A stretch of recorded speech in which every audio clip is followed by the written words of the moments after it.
Hello, welcome to this session of Consulta Specialist. And today I have the pleasure of being joined by Krystyna Gadd, who is the owner and founder of How to Accelerate Learning. She's got extensive experience in learning development, comes from an engineering background, and then went on to IT training and now focuses on soft skills and supporting organisations and trainers on using accelerated learning techniques. Welcome, Krystyna. Well, thank you very much. Thanks for inviting me, Susanna. It's a real pleasure. Thank you for being here. So the first question I've got for you is a fairly obvious one, because this may well be a new topic to the audience, is what is accelerated learning? So that's a really good question to start with. In summary, I would say that it's a collection of tips, tools, techniques, and accumulated wisdom, I would say. And I would also put in stuff that people have found that helps learning to be quicker and also more impactful as well. And in the past, there have been lots of universities, research psychologists, professional educators. They've contributed to produce this way of helping people to learn. People like Georgi Lozanov, Roger Sperry, Robert Ornstein, they've been key contributors. And I did my own research back in, I think it was 2008, I think it was. And then just recently, more recently in 2019, back of 2019, I did more research to sort of like go back again and reaffirm them to see, are they still relevant, and what's the current research actually saying as well? So I try to keep it up to date as well. So does that answer your question, Susanna? It does, yeah. And I think accelerate can often mean faster, but actually you using that word about more impactful is that's a contributor to the acceleration as well, isn't it? That sort of because with that whole thing of sort of transfer of learning, and people sometimes thinking that learning just happens in the classroom, you turn up and then you go away, but that's not where the learning really happens. Is what you do afterwards. And so it's actually all those tools and techniques to make sure that learning happens, and the skills, the behaviors, whatever it is you're trying to achieve, actually you achieve those outcomes. Would that be fair to say? Oh, absolutely. And I'm glad you picked up on that, because sometimes I think accelerated learning is a little bit of a misnomer, because yes, it's faster than if you do it the traditional way and you don't do all the other things, but it doesn't necessarily mean that it's like lightning speed. To make learning really embed, it has to be effortful, and that can take energy,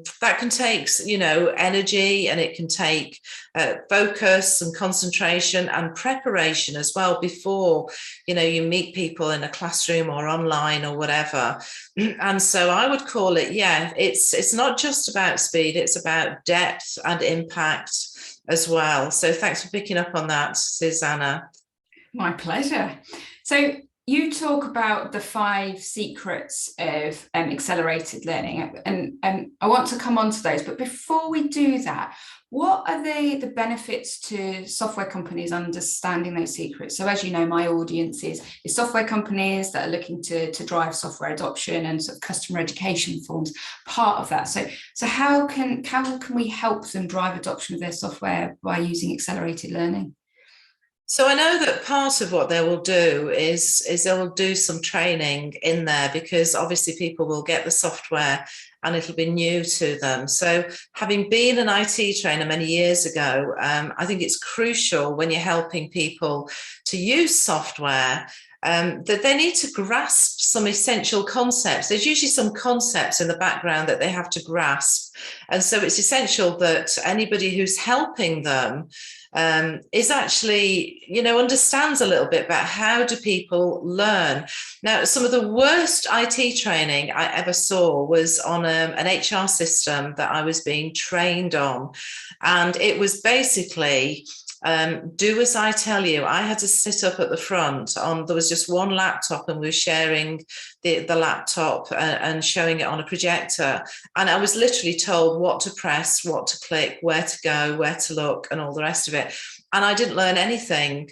because I was just being told there was no engagement of the brain at all. So it's really crucial to understand a little bit about how people learn best. And sometimes I think with the best will in the world, somebody, training somebody in software may actually sort of tell them, step-by-step instructions. And actually that's not the best way, because the brain actually is doing very little apart from just following those instructions. And I mentioned it to this person who was doing the IT training, and I suggested that perhaps we actually all bring our own laptops, in and actually do stuff together. And I remember her saying, no, I think it'll be far too confusing. And I thought, well, it won't be confusing for us, but it may be confusing for her. And it wasn't a good experience at all. So I think just basically, for your IT companies out there, it's just a grasp of how do people learn. And I think you tend to learn how to train others from other people within an organization. And so if in your organization, you've sort of come in and you've done some software development, and then somebody said, oh, you're good at this, why don't you do some training? You need to have a little bit of background about, well, how do people actually learn well? Because likelihood is that you're going to learn from the people that you work with, and maybe they're not always the best people to learn from. Yeah. And you raise a really important point there, is that that whole idea of designing and delivering the training with the learner in mind. So not what's quickest and easiest for the person facilitating that, and like, oh, well, we've got to get them through the whole system in half a day, whatever it might be. And the quickest way to do that is just to tell them or to show them this. But actually, like you say, that's not how people learn. And so in a way, it's a waste of everybody's time, because they're not going to get what they need from it. So circling back to what you were saying actually about sort of research, and you've touched on the brain and how people learn. Presumably some of this stuff and the fact you kind of revisit the research is partly because we know more about the brain than we did, 10, 20 years ago. And so actually things have evolved. And so it's important as people involved in learning to sort of stay in touch with those developments.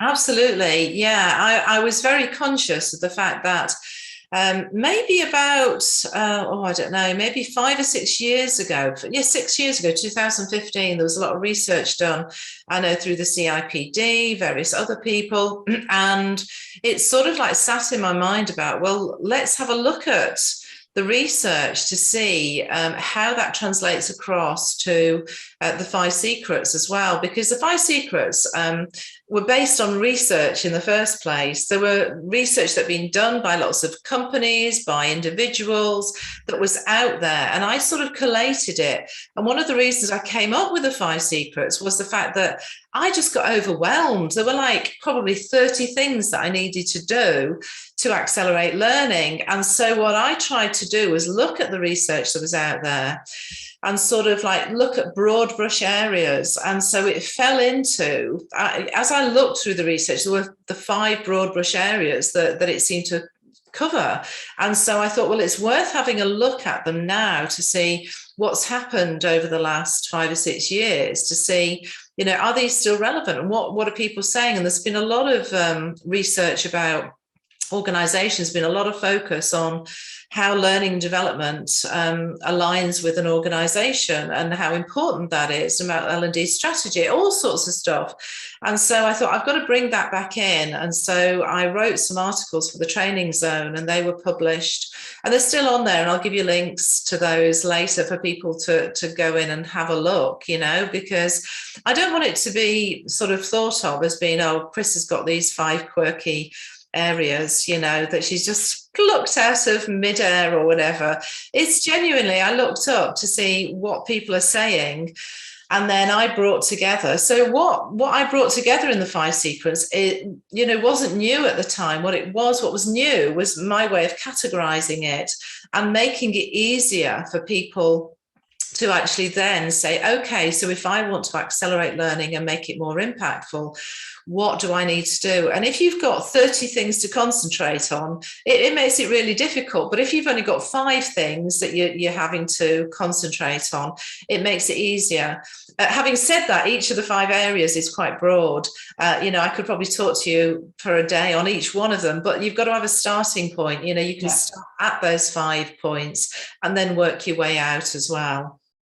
So you've led us very nicely in, Chris, so what very top level, and obviously you're going to share the link, so if people want to sort of delve into this a little bit further, they can go read more, they can obviously get in touch with you. But top level, making it simple, just giving these software companies kind of some ideas to think about. What are the 5 secrets? So we start off with the most important one, and I have to say this because I am a complete nerd when it comes to objectives, but for good reason though. It's got to be about the objectives, and the objectives have got to be business focused and learner centered. So thinking about your IT companies, so the software may be a generic bit of software, it may be slightly tailored, but actually knowing exactly what your customers want to get out of it is really, really important. So, it's like with this HR system that I was learning, all I needed to know was the L&D bit. And I had to sit through 5 days of training, learning about all the HR stuff as well, which was a complete waste of my time. So focusing in on what that specific business actually needs is really, really crucial, because that will build reputation. And then focusing in on what the learners need from it as well. So putting yourself in the shoes of the learners, that's really, really crucial. So that's sort of top level. The first one is business focused and learner centered objectives.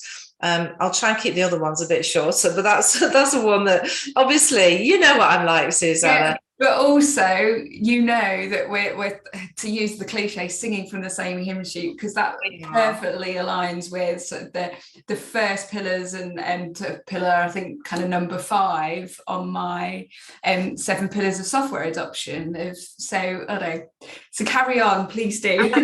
Okay, so I'll rattle through the rest of them.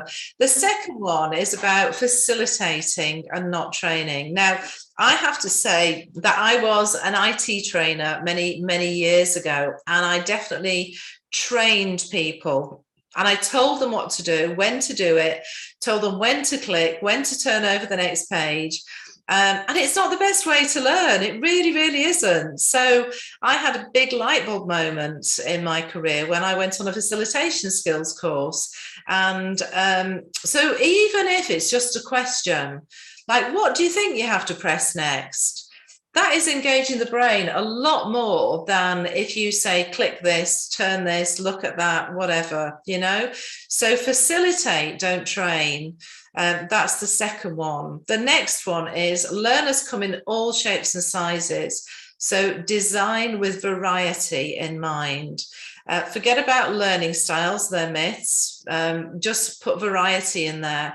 And that means variety. So sometimes you might have a reflection, sometimes you might have an activity, but mix it up. Definitely mix it up. Don't sort of do the same thing over and over again, because it becomes like hypnotic. It really does. It's like when you're pressing your trigger finger for your PowerPoints and you're doing click, click, click.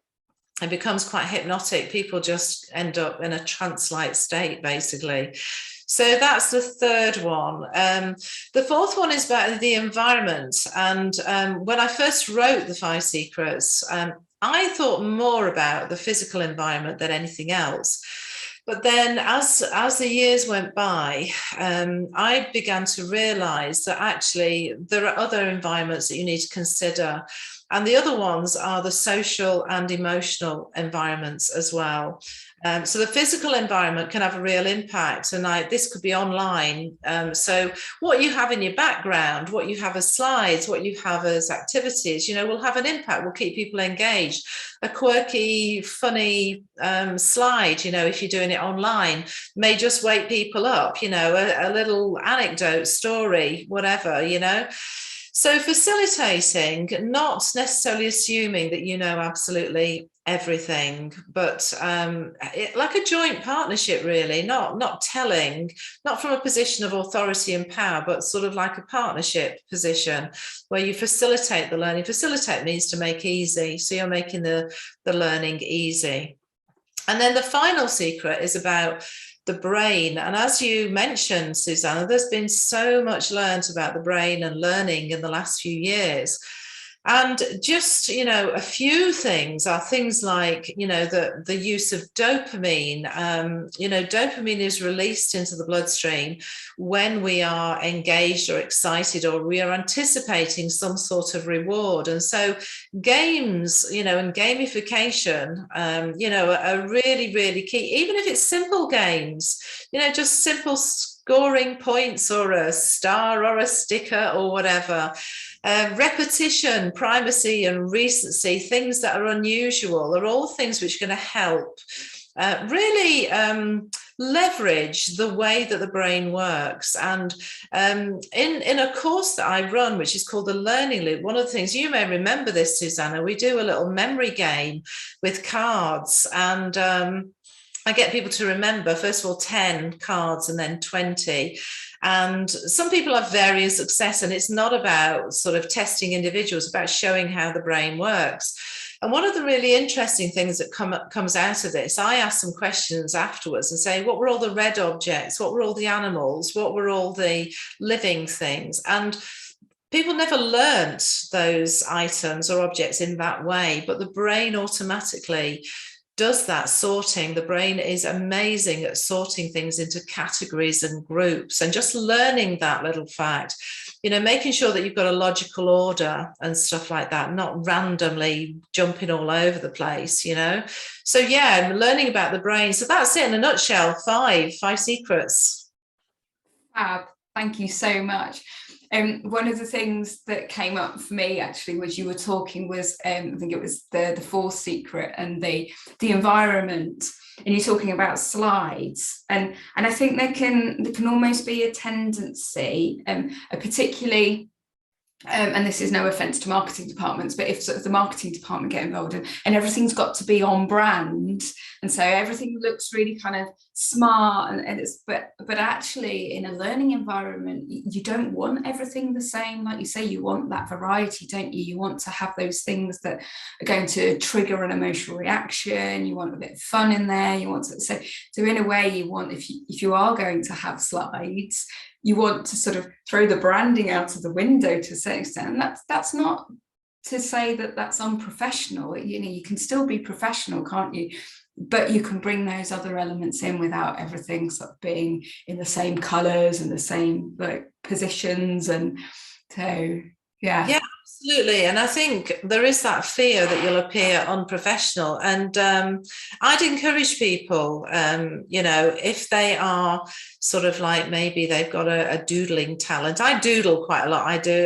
The graphics that you can see behind me are my own creations. And I sort of like hesitated for many years to use my own graphics, to use cartoons and pictures and stuff like that. But actually, people are more engaged. People are drawn to colour, drawn to things that are different. And you're absolutely right. When you get the branding and you get the same thing, and you get sort of like the diagrams and, that you get in PowerPoint, and it all looks very slick and professional. But in a way, you don't want it always to be slick, because the slickness gets people into that trance, and so you want something to break the thing, because let's face it, in a lot of IT training, it is about, you've got to find this, click this, look at that, do this. It is a lot about that. However, you can make it more engaging, more interesting, and get people to think for themselves, and get people to think about, well, what are the reasons that we should do this, and what are the things that we could do, and how could we bring people on board with this, and relate it to a real process as well. That's the other thing that people forget. The reason that you have the software, it mimics a process that at some point would have been done, perhaps in real life, somebody taking a piece of paper over to Jim in purchasing or whatever, you know, and instead it all happens on the software, in the software. So maybe sort of, you know, having little stories and characters and stuff like that. I remember actually introducing a topic when I was working with some trainers one time, and I talked about Quasimodo and Esmeralda, who work for this big corporation, and I mean that was about it in terms of the creativity. I just talked about Quasimodo and but people smiled and people actually engaged because, you know, they knew who Quasimodo and Esmeralda were, but the topic was actually quite a dry one, you know, and I was trying to make it more interesting. And so just making it a bit more real, but making it a bit more human and interesting, and have something unusual that pops in, you know, like, you know, you might have a picture of a jam jar and, you know, what has this jam jar got to do with what we're going to learn just now, you know, make people think, make people make random connections, and it will make it more memorable, basically. Yeah. So I think you've already kind of started answering my next question, which was going to be that I think you'll find IT trainers, you know, having been an IT trainer yourself, you'll know this, that people kind of go, yeah, but we can't apply that to IT training, you know, it doesn't work. So, and you've already kind of made some suggestions, but you know, I know that that's so not true. So what would you say to those? So if someone said, well, I'm an IT trainer and this stuff doesn't apply, what would you say to them? Well, having been an IT trainer and looking back, if only I had known half of what I know now, I would have been a very, very different IT trainer. I do remember sort of going a little bit off-piste when I was given a topic, which was an introduction to programming. So I went away from the VM software, which I used to train in, and I had to develop a course on just basic programming skills, and my imagination just went a bit wild, but it was interesting for me and fascinating, but also it was really interesting for the participants as well. It took sort of something that could be quite dry and brought life to it. I used the example of like an alien coming to Earth, and they had the people who were on the course had to give me some basic instructions on how to make a glass of Ribena. So I had a jug of water, a bottle of Ribena, and a glass, and they had some limited instructions on the board behind me. They had to shout those out, and I would only follow those instructions that were on the board behind me. And so they had like raise hand, lower hand, hand left, hand right, all of that sort of thing, grip and all the rest of it. And the activity itself only took about 5 minutes, something like that.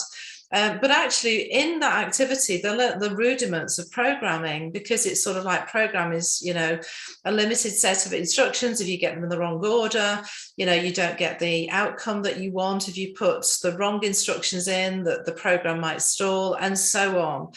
So I would say that, you know, for anyone who's in IT training, the more difficult, the more dry, the heavier the subject, then it's hard to engage people. You want to maintain their interest, and try as hard as people might. You know, for 20 minutes, it's quite hard for people to concentrate. So you have to work that little bit more. You have to work that more intensely to be able to keep their attention. And it should feel different. And so I just want to relate a story. There was a big engineering company that I worked for a number of years ago, and they made compressors. They made big compressors, and it was a huge company. It was a global company, and they were engineers. And I remember some of the feedback that I got from helping the trainers to become more facilitative. And this one guy who'd been doing training, he was a subject matter expert, been doing training for years, said, this feels different. I want my training to feel like this. And it really spoke to me, that it was a different feeling. I remember him saying that he wasn't bored, he was engaged. He never once looked at his watch at all. And it was engaging. He could see how this would apply to what he does, you know? And I think because IT training can be just a series of click this, open that, type this, commands and instructions, I think if you make it a journey of discovery where people are inspired to learn more, you don't actually have to train absolutely everything. You know, there's a danger that, but we've got so much to get through. And actually, what you can do is you can equip people to be curious and be inspired as well. That's a huge part of it. And if they're curious and inspired, they will go into the help facility and they will go and find what they can't remember or what they didn't get taught on how to do or whatever. So I think it's crucial. I think that the drier, the more repetitive the subject, the harder you really have to work to give that variety to keep people engaged, you know. And when I say harder, I think it's easier in a lot of ways for the person who's delivering it because it's more enjoyable. You know, when I look back to when I did the IT training, you know, years and years ago for IBM, and I would be saying, so the next command we are going to be looking at is da da da, and it's a really important command because I'd always have that why it was important. But it would be about, so you try this while I'm telling you how to do it, blah, blah, blah. And honestly, and I look back and think, gosh, it must have been quite hard to just pay attention all that while. And I would do all sorts of things differently now if I did that, you know, having, you know, fastest finger first, you know, discover how to do this, you know, first one to get the answer to this gets a sticker, or, you know, your team gets a whatever, you know, a sweet or whatever, you know, just to get that sort of enthusiasm going. Does that help, Susanna? It does, definitely. And you've brought to my mind a really important point, actually, about you when you were telling your story about programming, about how quite often, you know, when we're talking about sort of different pieces of software for people that aren't necessarily technical, you know, so like HR systems or CRM systems, or, you know, whatever it might be, those people in their jobs, you know, they're not about technology, you know, they don't care what sits behind it or anything, they just want to be able to do their jobs. And actually sometimes they might be fearful of that technology, and you take something like programming, and the thing that sprung to mind is when people are trying to sort of maybe build reports and run queries and things, and it starts to feel quite technical, and building workflows and those sorts of things, and people start to feel like it's getting quite technical. And I remember this actually with an organisation I was working with, again, implementing an HR system, and they started talking about the workflow bit. And people went, oh yeah, well, this is SQL based, and I don't know SQL, I haven't got time to learn SQL. It's like, no, that's not, they've done all of that, they've put the nice front end on it, so you don't need to understand any of that. But because of the way it was delivered and trained, it wasn't done in a way like you were describing, of helping people just put it into context and into real life experience and that thought process for them to go, oh, well, what I'm trying to do is this, so then all I need to do here is pull these bits in. And I know, and I think that's really important. It's taking that fear out of it. And then, you know, you then went on to say about the curiosity, and actually getting people confident, to me, is one of the key things, and should be one of the key objectives with new user training, is that you're giving them the confidence that I can't break this. Actually, I can just go and play, I can explore, I can learn this stuff, and actually I can then start to use it and do my job effectively, more so than I must remember where I've got to click to get to this bit and that bit and do this and do that, because they'll ultimately have to refer to notes or user guides or whatever anyway, because they're not going to do every single function within a system like right from day one. There's going to be stuff that they won't look at again for weeks, and so they need to have that confidence of, oh yes, I know it can do that, and I know where to find the information to help me, or I know who to ask, or I can explore for myself and be confident that I'll find the answer. Absolutely, yeah. And I'm working with a client at the moment, a housing association, and they are rolling out in, I think it's April now, a CRM system. And because they're a housing association, it will contain customer details. It will also contain also information about the housing stock, repairs, all that sort of stuff. Huge amount of work to roll out, because they've got thousands of employees. And it's been amazing working with their subject matter experts, because they have been really freaked out and actually super nervous about how much stuff they have to get through. And they've got these processes that they know they're sort of mimicking on the actual systems, but then they'll have to train people up and get them through all of this stuff. And actually, having worked with them and done the Learning Loop program with them, they have actually relaxed and actually really looking forward to it and enjoying it, and thinking about what games can they play, how can they engage people, what can they do to make it easier.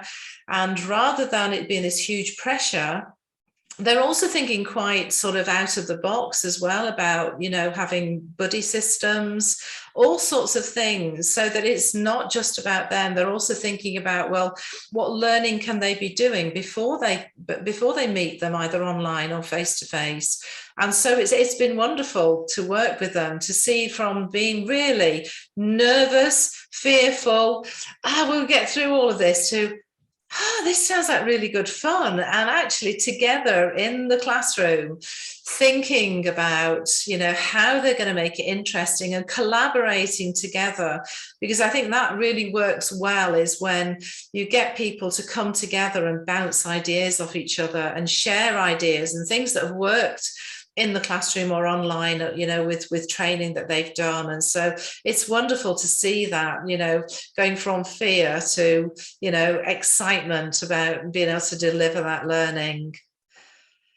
And I have to say, actually, having done your Learning Loop program, what was it, 5 years ago, maybe now, and that really helps, I think, reignite my passion for, well, as I would have called it then, training, but actually that whole sort of facilitation piece, and actually the fact that I think I'd probably gone off IT training a little bit, because I thought I'd got to that point of, it's quite dull and it's quite a hard work, but actually learning that there was a different way to the way that I was originally taught. I don't want to admit how long ago that was, but I've still got the materials actually from my original certificate in training practice that was focused on IT training, and the session notes that we had to put together, because it was, demo, then exercise. It was just such hard work and so intense, and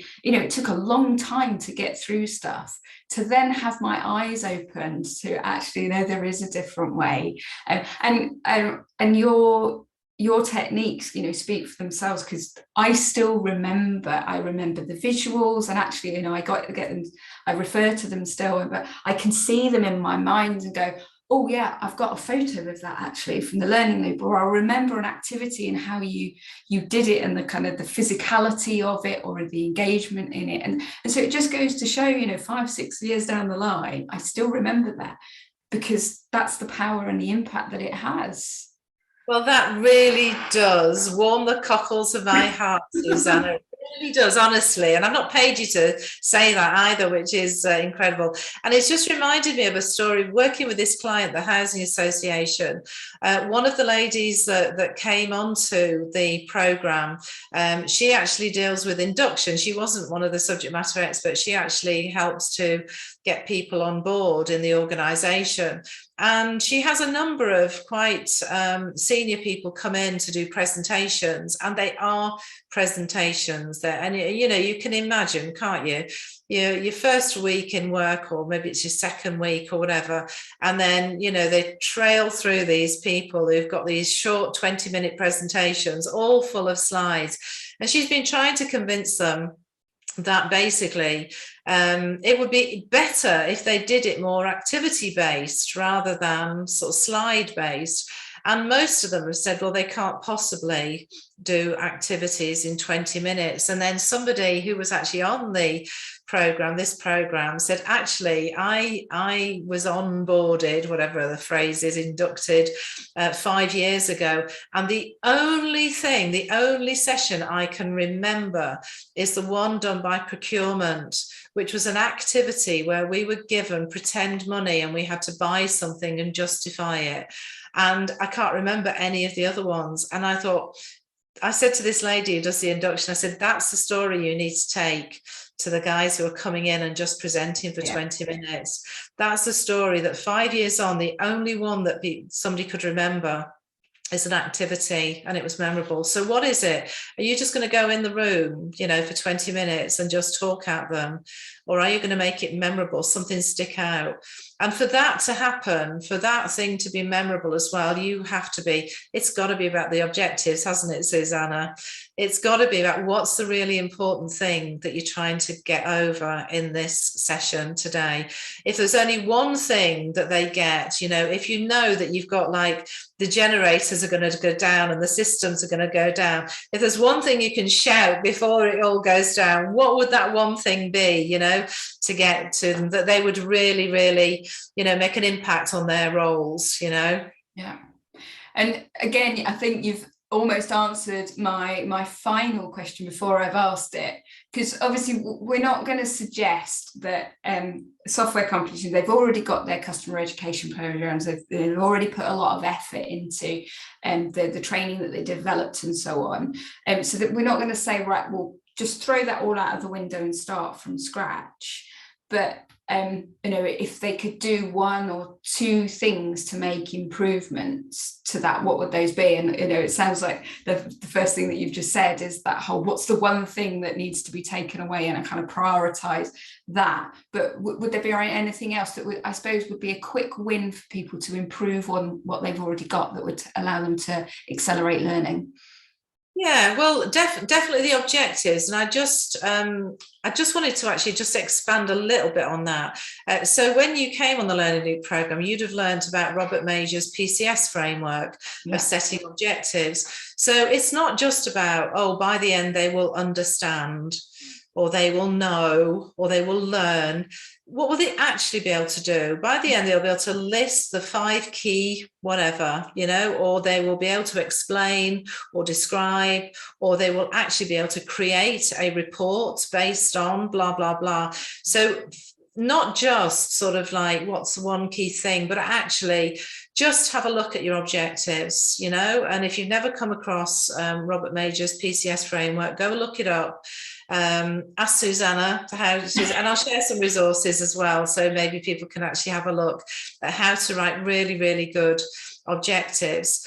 Another thing that I would actually get people to do is actually introduce more activity-based learning, where learners collaborate in small groups and then they do a debrief. So maybe, if there's a report they have to produce or something, get them to work in teams, and rather than you telling them, just sort of like go, okay, let's see which team can produce this report quickest, and what you've got is this is the data you're going to input, and this is what you're going to get out of it. First ones to get it printed out win a prize or whatever, get it activity, based instead of presentation driven and content driven.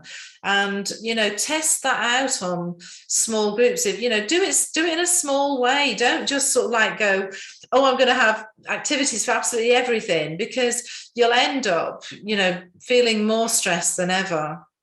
Just try a few at a time.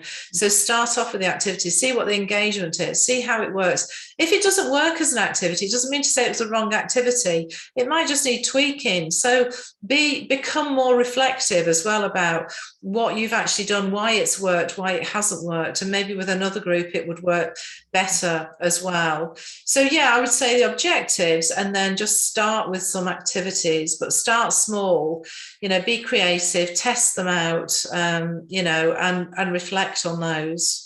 Yeah, and that aligns with, agile is a big thing these days, but that sort of whole agile approach, and also it links back to what you were saying earlier about learners being curious. Well, as facilitators and us learning, you know, we can take that same approach, can't we, and play with things and be curious about it and actually see, you know, change one thing here and how does that change, you know, and what knock-on impact does that have, and how can you learn from that change to maybe make further changes, and just enjoy that process. Yes, yeah, because I think it can be quite scary, because when you're facilitating more, you're putting control into the hands of the learners some of the time, and actually that might slow things down. You might not get through things as quickly as you normally would have done if you'd, you know, at breakneck speed galloped through all of those, you know, commands that you needed to do. But actually the learning may be deeper because of it. You know, and that's the key thing. Really, really, really, people have got to get it in their heads that just talking at people and click this, you know, do this, type this, does not work. It doesn't work. It doesn't help retention. What you want to do is make things memorable, and it takes a little bit more effort to do that. And it takes effort on the part of the learners as well. The more effortful the learning is, the more likely it is that they'll remember it. You know, as you were saying, Susanna, and they've got user guides and stuff like that they can, you know, maybe crib sheets or job aids or whatever to refer to. So just that thing of, yeah, there was a thing. I know that that's possible. I do. I'm fairly sure. And they might ask somebody or look at the job aid, or, you know, it's that sort of like sparking. What are the possibilities? What is it that can do? What are the concepts that you're trying to get across? And then the fine detail, if you can't get through it all, you know, set it as an exercise afterwards. Be creative and use, you know, something online to see whether they've got it. Do some online testing afterwards to see if they've actually got it, and, you know, set some prizes. And the prizes don't have to be much. Honestly, it's amazing. You know, I've got a little stamp that I've had for years, and people just love getting this stamp or a sticker, you know, and you can do the equivalent in the virtual world as well, you know, and do a little emoji or whatever, you know. So, yeah. Brilliant. Excellent advice, as always, and it's a pleasure to talk to you, as always. And I know that we could talk for hours. We could shunt for hours. Thank you so much for giving me your time today and sharing your expertise, and we'll share all the details in the show notes and after this, so if people want to get in contact with you, they can. So thanks, Krystyna. Thank you so much, Susanna. It's been a pleasure as always. You take care. And you.